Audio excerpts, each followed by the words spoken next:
You don't have to remind Saints tackle Zach Strief just how fortunate he is. 7th-round pick out of Northwestern, over a decade in the NFL, all with one team. Not only did I at one point tell my dad during my first training camp that I was going to quit, the reason I was going to quit, because I was like, they're going to fire me in 3 weeks anyways. 12 years later, here he is. For how much longer? Not even he can answer that. It's so easy to say last year, or I'm going to play 5 more years. The reality is, one, it's probably not all my decision or my choice.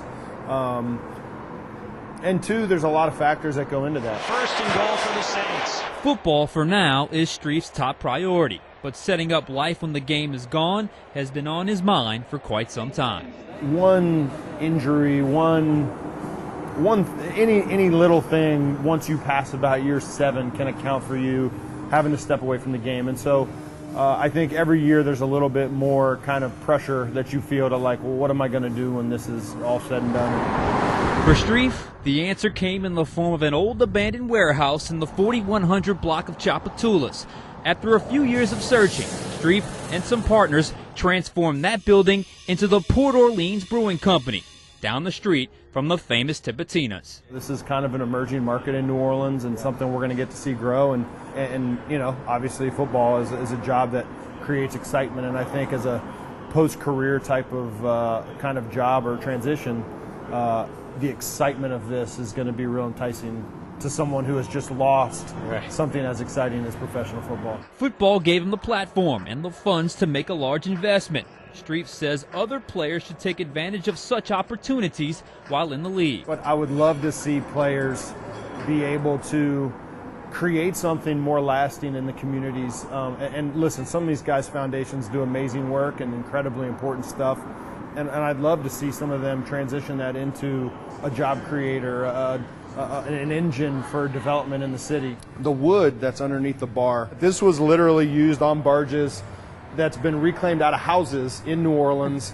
And so it's a really cool kind of segue for us from the port.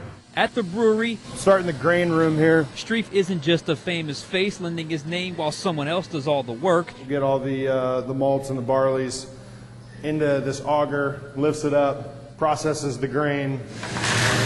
He's involved during every step of the process. This is the actual cookhouse, so this is where the beer is actually made and cooked. As we discovered when he gave us a personal tour. The grain comes in, we put hot water in here, okay? We cook, right? We're basically making oatmeal.